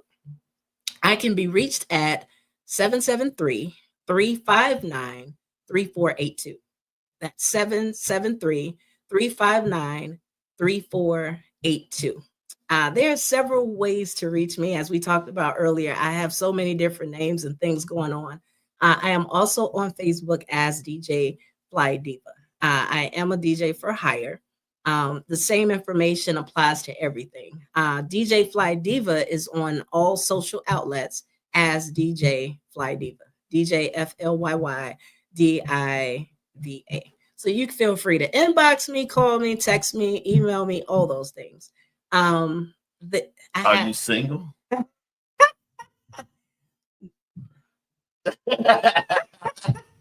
know they're gonna be blowing up your. No, they're not gonna be blowing up my phone. They're not gonna be blowing up my phone. Single? Facebook, Instagram, and TikTok. DJ Fly Diva is there. Else, I feel as if I'm missing something. Yeah, you. I feel that flyradio.com is the radio station. I am in the Google Play Store. I'm not in the Apple Store yet. However, if you go to flyradio.com, you can listen to the station directly from flyradio.com. And as an incentive, this is something you probably didn't know. Okay. For all my clients that come through Fly Media Marketing, there is a logo of your business on my website, whereas if you click it, it takes them directly to your website. Wow. Absolutely. You know what? I'm honored. Thank you. I appreciate that. Well, you know, when you look at all the great things you've told us and all the amazing things you've done and you're doing, do you ever look at your life and say, wow, or are you proud of yourself? Do you give yourself a pat on the back sometimes? You know what? I am my toughest critic. I always feel like I'm not working enough. I'm not doing enough. I didn't do it to the best of my ability. And recently, it's funny you asked me that. I applied for something, or I attempted to apply for something. It was an opportunity to do a DJ mentorship with the Chicago Public Library, but I had missed the deadline. But I went through the application process anyway, and it asked for a bio. And it wasn't until I typed all the things I've done that I had that wow moment. You know, it wasn't until I typed that I've been DJing for 15 plus years that I even tap into a little bit of production. On my radio station, I am responsible for 90% of my edits and production. A lot of the imaging and effects and the commercials, I actually voice those myself. Yes. I've taught t-shirt workshops. I've taught crafting in Chicago public schools. As I mentioned, I still to this day mentor people interested in DJing. I've just done a lot of things that I did not realize until I was writing that bio. And I said, wow. you know, that reminds me of a story. Lady said, she said, you have to know your worth for who you are. She said, absolutely. She said she was applying for a job to speak, and she was making a little money, but she said, I'm good enough. I'm going, you know, I was making $250 for 45 minutes. I'm good enough to charge $500. And her resume was oppressive. And so she charged, she said, I'm looking for $500. And she knew she did a great interview with the guy and everything. And she said, they said, well, no, we're not interested. She said, I want to call to see why, you know, just to get an explanation. And the guy said, your resume information was impressive, but you said you only wanted $500 an hour, where somebody else had a resume just as impressive. Yours said, I want $5,000 an hour. So we bet $5,000 to speak. So we basically felt like if you only asked for $500 and this person asked for $5,000, they must be better. You know, and so she learned from that her worth. So I mean, because your work is, you know, you can tell a tree by the fruit it bear. You bear amazing fruit. You helping everybody. You're like you know, I can't sing your praises enough because I'll be blown away because I'll be sharing stuff like I did. You know, like, you know. Well, to piggyback on what you just said, it's that goes back to knowing your client.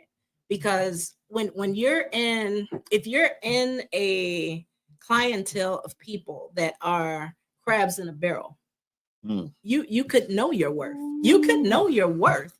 And a lot of times people are impressed with what you do until you put a price on it. And then they're not impressed anymore. Always want, you know, you'll have people that'll tell you, I don't care what market you're in. You have people that'll tell you, you're the best. Oh my God, you're the greatest. You're the best I ever had. And then when it gets to the price, you want to pay me what you paid the person that was the worst. How does that make sense? So it's a situation where you have to know your clientele. Sometimes your worth might be, you're never bigger than your clientele. I don't like for people to think that, and I'm not insinuating that. Okay. You know, I'm not insinuating that at all. Everybody's a customer. Everybody's dollars are good. But if you have a product, I tell people this all the time. They used to come in my store and I would have, they taught me real quick, right? They taught me real quick. So I would have t-shirts and everybody wanted a $5, $10 t-shirt. Now, when I would go to the store to purchase my wholesale inventory, and I'm looking at, okay, t-shirts that are maybe less than $3 a shirt. There are even t-shirts that were $1. They all had holes in them. Okay. There were t-shirts that were $2, $3. This is just a shirt wholesale before you put anything on it. Okay. Then there were t-shirts that were $7. And I'm learning as I do this business what the difference of these shirts were. Okay. So in a situation like mine, I wanted a clientele that appreciated quality.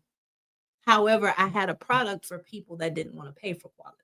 So when you come in my store, I could have this shirt on the wall. That's deep. Okay. I can have this shirt on the wall. And if you want this shirt, you can have this shirt. But if you want to spend $10, your shirt's going to feel rough. Okay. That's the texture of the cotton. That's the lesser of the brand. So I had all the shirts on the wall. So they come in and, oh, I like this. When they feel on the shirt, it was the sucker move. I put them in the Rolls Royce and they can't afford the Rolls Royce. I had to walk them back over here to another brand of cars. Okay. So they took this shirt that's soft and silky and, oh, that feels so good. And how much is this shirt? $30. I'm not spending $30. I can put it on that shirt for you for $10. So I had a place for people like that. I just did, because everybody doesn't appreciate, there's a saying that say people have champagne taste with a beer budget, but everybody don't appreciate champagne. They just don't. Right. Everybody don't appreciate that. So I learned to have something for everybody, but I know that my profit isn't going to come from this type of a client. Wow. I know that. And so they'll look at it like, if you're selling something, in a lot of instances, we're classified as hustlers. And I have to stop people. I'm not a hustler. I'm an entrepreneur. I'm not a hustler. So I'm not here to they'll say how much for one shirt. And I tell them $15. Well, how much for two shirts? $30. Well, how much for three shirts? Well, what if you want 10? I tell them $150. And they say, well, where's the hookup? And I ask them, where's my profit? And then this is another question I ask. When you go over there to Nike and you purchase 3 pairs of Jordans, how much do they knock off for you purchasing 3 pairs of Jordans? Nothing. And that's just the thing. So I had to learn. They learned me well, as my grandfather would say. They taught me well. I learned business while in business. So if you're interested in being in business, go for it. Go for it. There is no, I'm not going to say there's no right or wrong, but as I said in the beginning, if you don't do it and you don't fail, you don't understand what it's like to win. And now I feel like I'm in a winning season. Just to let you guys know, I'm getting so many services from her, and she will work with you. I would never, we talked about prices, but when she said something, let's do it. Like, oh, here you go. Let's do it. Let's do it. Let's do it. Because, it's an investment in yourself. Absolutely. And one thing about her, she sees your vision. Absolutely. You know, like if I was doing it, stuff would be messed up, you know, but she changes in everything, you know, even this design. When I say what I look for on it, she put everything on it, you know, because I wouldn't have a design with her without her information on it. I just wouldn't, because she's pretty much changed my life. I'm a living tester. I used to see some of my texts and stuff I sent her. I'll be just sending her praise, because it'd be like, okay, I'm thinking this. And then for her to shoot it back to me, like it wasn't, you know, like it was a big deal. Like to me, I've been there like, oh my goodness. So, and you need that. You need that. Absolutely. You need that. And she's so great. Where do you see yourself in the next 5 years? Hopefully rich on an island somewhere with some sand in between my toes. See how she looked at me when she said that? Sand between her toes. I don't know. I've always been a hardworking person. So I was asked before, if you hit the lottery, would you stop working? And my answer was actually no. So I just see myself evolving to a better version of me. In all things, you know, through Christ, all things are possible. And I just see myself evolving to a better version of myself. One of my dreams, and this has always been a dream, because I'm such a give back person. I want a center for mentorship. So kind of like the Croc Center has the big center. Oh yeah. You know, college isn't for everybody. You know, a lot of kids out here that don't go to college, and then some of them just don't have any other options. When we were kids, we had the field house and the wood shops and all the different things. I would love a center that was home to a lot of trades or crafts that would teach kids who don't have any options how to do something, how to make money, how to become an entrepreneur with some of your already God-given talent. There's something great in all of us. And even when I build a team, I don't look at my team as employees. I try to employ entrepreneurs like myself and make it an assembly line. And the reason why I do that, that's good. No, seriously, the reason why I do that is when you hire a person, especially what I'm learning in my business, one, they have the attitude that they're here for me. Two, they're just here for the paycheck. But when I hire private contractors, that they're just as passionate about their business as I am. So when I call you now and say, hey, let's just say I hired a person that does print work. Okay. And I called this person, but I made this person a part of my team. So technically they don't work for me. But what's happening is I am financially filling them through my clients. Okay. And I'm getting what you would possibly call the third party cut, if you will, but we're on the same team. Right. So if that's your business, and I call you and I say, I need 5,000 of these printed out, you're going to be on it because that's your business. Right. But if you're a person that I'm only paying $15 an hour to, and I say I need 5,000 of these, you're going to call in sick. Yeah. Because you're not hungry. You know, you're not hungry. Okay. So I like working with entrepreneurs, like-minded people. You know, when it comes to hiring people, my preference is hungry students to the game, students to the craft, whatever it is. When I say student, there's no age there, but a person who has the desire and the passion and the hunger to be whatever it is they're trying to be. Those are the people I like to hire. And one thing that I like to say to entrepreneurs, just something to think about. We've all heard the statement that it takes money to make money. You know, we've all heard that. And in my opinion, if you're scared to spend money, you're scared to make money, because it takes money to make money. And when it comes to marketing, I love it.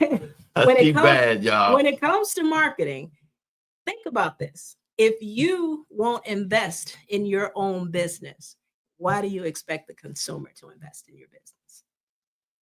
That's good. You know, we all need, even if investing was something as simple as giving the product away for free. That's something that some people, I argue with some of my roundtable business owners about that.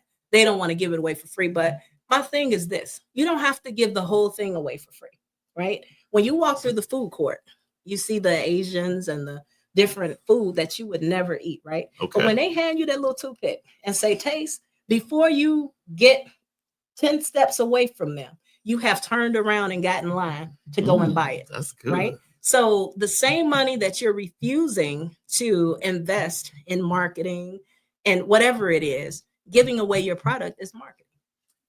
That's just what it is. Why do people expect overnight success? How do you deal with people like that? People do. They expect because, I should have these many people, and they don't understand the process of it. Explain the process a little bit. It's a mindset. I think if we change our mindset to be open-minded, patient, and not afraid to gamble in your own business, you don't have to throw away thousands of dollars. All forms of marketing isn't necessarily good for everybody. However, remind me of your question again. I don't want to get too far off base. Yeah, too late. You already give me your question again. No, I'm saying, do people expect they do overnight success and they're not weary of the process? They're not weary of the process. So a misconception is, let's take advertising, for instance, a commercial advertising. A lot of people expect, so I gave you money for advertising. They'll only try 1 month. And it's like the advertising game is repetitive. But what they don't understand is that advertising isn't necessarily going to turn you a sale. What it's doing is increasing awareness that you exist. A lot of people don't even know that you exist. So if you've ran your commercial on anybody's platform for 2 weeks, 30 days, but it's new to that customer's ear. Basically you're purchasing the network of the platform that you've chosen to advertise your brand on. So myself, for instance, as I share your information, I am sharing your information with my network of followers. So they're hearing about you for the first time. Now, come month number 2, month number 3, month number 4, when it comes down to a situation where, let's just say you sell tire shine. And the first time you run your commercial, they're learning that Pastor Wright sells tire shine. Okay. But it's winter time. They don't need tire shine, right? By the time we get to month number 3 or 4 and they hear that jingle in their ear and they're like, oh, tire shine. Let me call that guy I heard on the radio station. So a lot of people think that advertising is an instant, well, I paid you X amount of dollars for 30 days and I didn't receive a phone call. What are you doing to help yourself get that phone call? I have to say that in the last few weeks, even last night when I was listening to Prophet Art, he said, man, you're doing some major things with the radio. I see your commercials. I see your flyers. We got to connect. I want to be on your show again. You got people around. I got people even at church like, man, I love your fly. Man, the stuff that you're doing on the radio. And I'm like, people are watching that I didn't even know watching. And people are commenting. So for me, I'm like, wow, from what I've got so far, I didn't know people's watching. So, it is a process.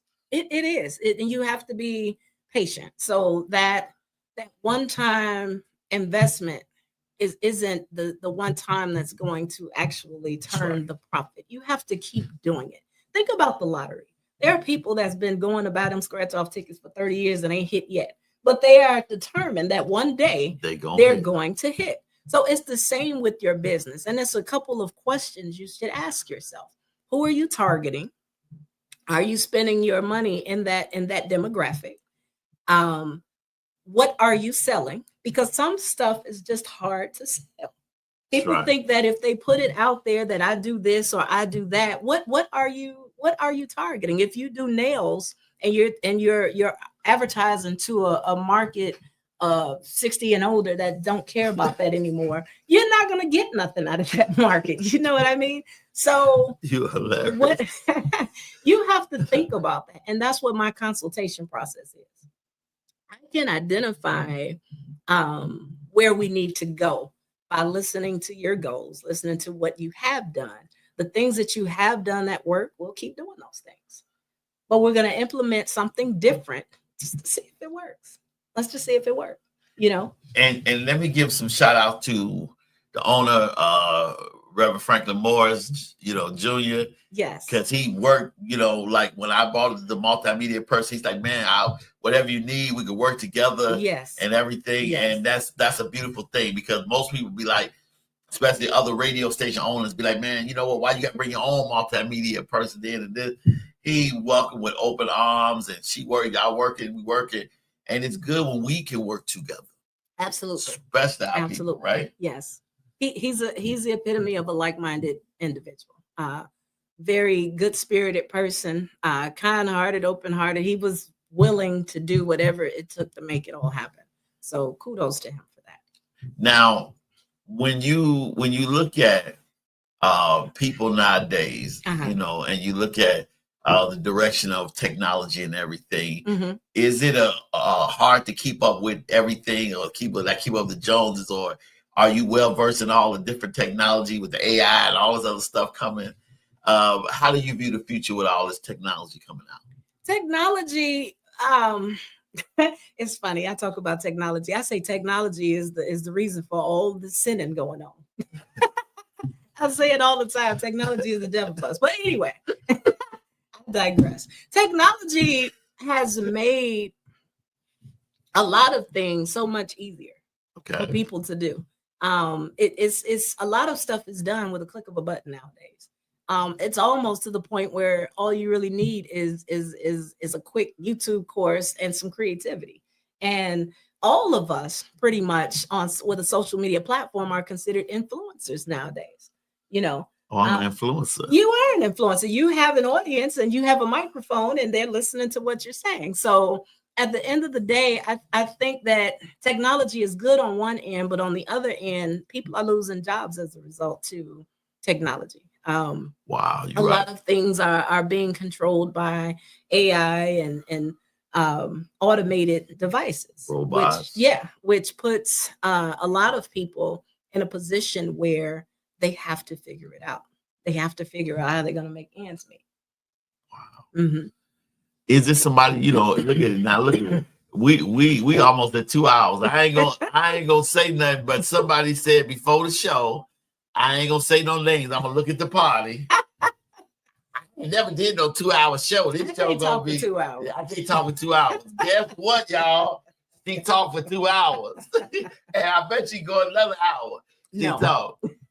Is it somebody you want to thank that's always been in your corner, or that was a big inspiration to you that you want to thank? Corey, where do you come up with these questions? Holy Spirit give me these questions. I have no questions. Whatever the Holy Spirit gives me, that's the one thing about interviewing with me. There is nothing preset. Whatever the Spirit gives me to ask you, I ask you. Because you give me a reason to ask. The reason why there are a lot of people. The reason why I have a problem with that question is there's so many people that I could think that I don't want to miss anybody. But my parents first and foremost. Our Heavenly Father, all the time. I give praise and thanks up there all the time. My daughter, she's very supportive in everything that I do. I have so many people who have laid hands on me, on my ministry, on my mindset. They've been patient. They've humbled me.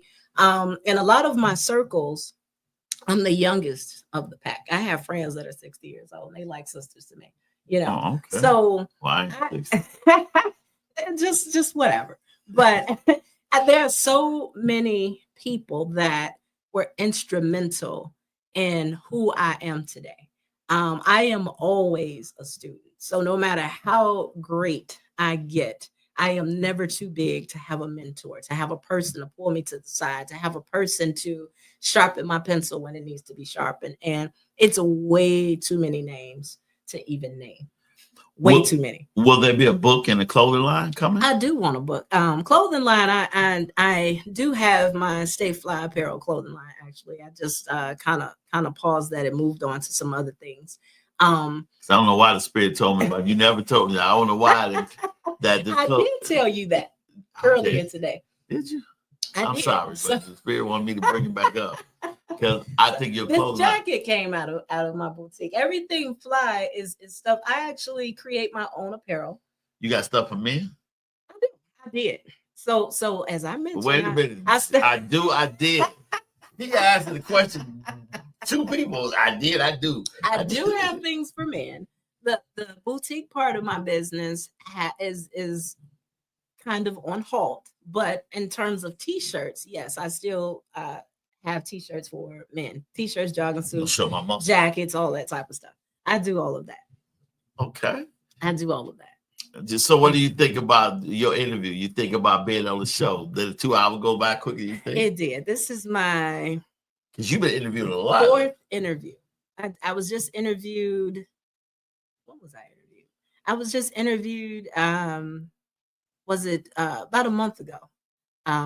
Dallas TV with a good friend of mine, Adrian Carson. He has a podcast, and I was interviewed on his show. So they get easier. And why do you think so many people want to interview you? Because you're amazing. You listen. You gonna have to know how amazing you are eventually. You're so humble, but sometimes you gotta, not be humble, but toot your own horn. Like everybody tells me that I will never toot my own horn, but all of my interviews, I will say, were for different phases of my journey. My first interview was because I've had a podcast on the radio. It was called The Divas Den. And it was kind of my version of the Strawberry Letter. So people would write in and I would give advice. The second time I was interviewed, I actually had, I don't want to get into the details, but I had a bad experience on one of my DJ trips. And I told my story on a platform. So that was that. And then the third time I was interviewed, it was because the guy wanted to pay homage to female DJs in the stepping community. So I had the opportunity to be there. And then I'm here with you. And this time it's all about my other business. See? I got that Oprah Winfrey thing going. Oprah, I'm coming for you. Absolutely. So now what would you tell somebody, male and female, that's listening now, that may think the journey is too hard, that they're getting everything thrown at them? I said once on my last show that the devil throw fiery arrows at you, darts, and so you can burn up everything around you, so you can concentrate on the fire behind you, around you, and study the promises of God, what's in front of you. What would you say to people who may be in a very bad place right now, don't see how they gonna make it, but they out there now? What would you say to them about it getting better or encourage them? I would say don't give up. If it's your passion, don't give up. Now, in a situation where you're on the verge of losing things, sometimes we have to tone it down. It's okay to get work or get your money the best way you can, but never give up on the actual business. If it was easy, we all be doing it. It's just not easy. Be patient, be humble. And like I said, invest in you. If you invest in you, if you believe in you, it's hard to sell something that you don't believe in. It's hard to push something that you're not investing in. And one of the biggest things that aggravate me with some business owners is they'll go to another business and try to Jew them down out of their prices. But when you come to their establishment, that's not the way that they do business. So Jew them down. Yes, take their price. The views of my the word Jew. My apologies. My apologies. let's just find a better word. They try to make them come down in their pricing. Yes. Okay, that terminology, I apologize. No pun intended. My air quotes. But my thing is since we talked about dating and business, be the person that you want to attract. Be that person. Be the client that you want. So if you want a person that's going to come in and pay you top dollar or your price, your worth, it doesn't even have to be top dollar. When you're a consumer, be that same customer. Don't go to another person's place of business and ask for a discount when you're not discounting your own product. And what about those entrepreneurs that always want to hit the home run? You know, it doesn't happen that way. In some instances, maybe it does, but it just doesn't happen that way. It doesn't happen that way. We have to retool all the time. You just have to retool. Sometimes you have to reel it in. And if you didn't hit the home run, what can I do different to hit the home run?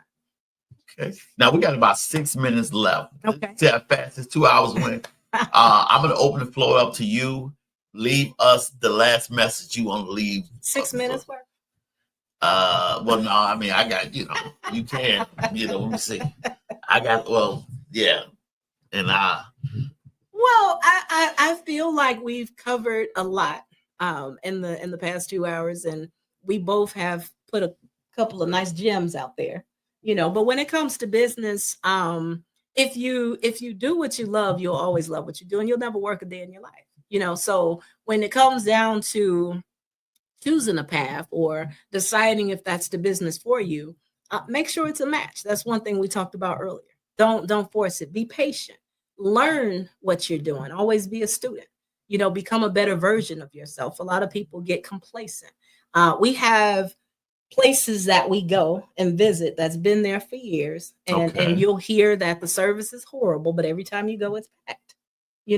If you're a business, don't take that for granted. Don't take for granted that I'm always packed. Address the problems. To me, what makes you a good person, especially in business, is how you remedy a problem. It's how you remedy a problem. You're not going to be everybody's favorite. You're not going to have a great day all the time. So as a business owner, you have lots of responsibilities, lots of them. And I don't believe that the customer is always right, but you have to analyze their complaint. A lot of times we don't like being checked. We don't like criticism. Was there any truth to what that person said about you? If it is, fix it. It's okay. All right. Well, I want to thank you from the bottom of my heart doing this. When I asked about the show, because I just felt like a great big voice and talent like yours need to be heard. Listen, use her services. I want you guys out there to bombard her business. You need that, especially I know a lot of entrepreneurs that follow me, follow my show. They got catering business, got all kinds of business. You need her to help you get out there. It's been a great pleasure. Again, she said, I can't do 2 hours. I hear this all the time.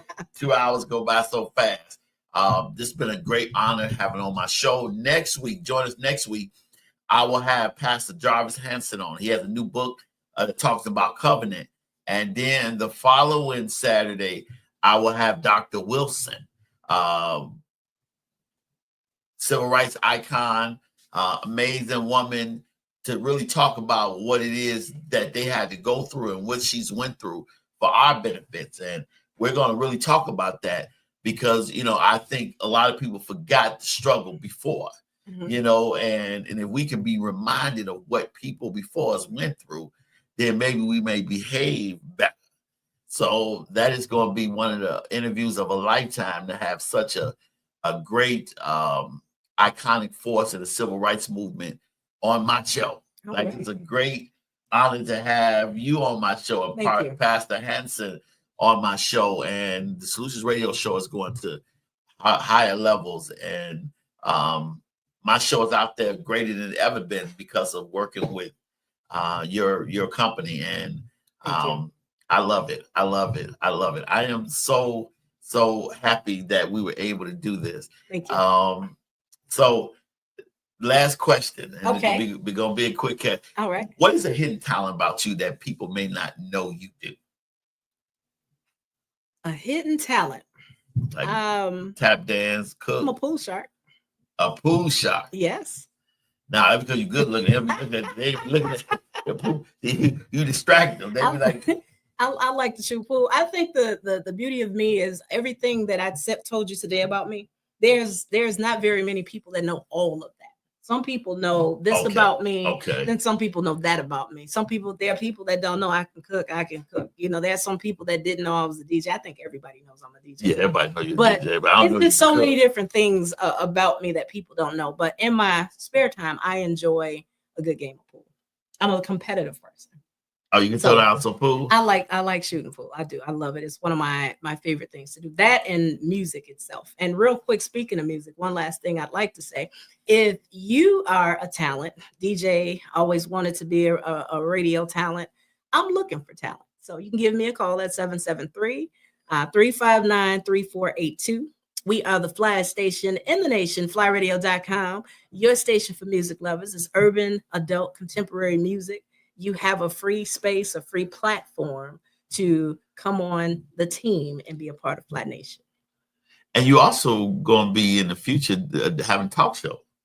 We're going to the thing, right? Yes. Okay, I mean, spill the beans. You just have to look at me like it's 773-359-3482. Listen, y'all. 359-3482. Yes. So come on over, be a part of Fly Nation. You do not have to reside in Illinois. I have talent coast to coast.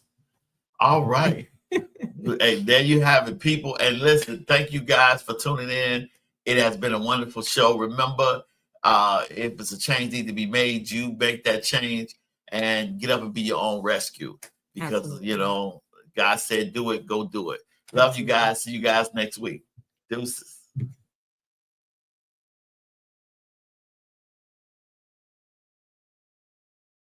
Go to your Apple or Google Play Store and download the WVTC Gospel Radio app today.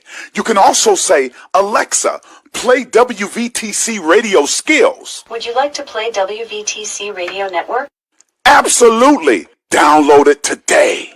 Views made on the preceding program are not those of WVTC Radio, iNetworks Communications, or their financial supporters. Winning victory through Christ, WVTC Allsip Chicago, and iNetworks Communications Station.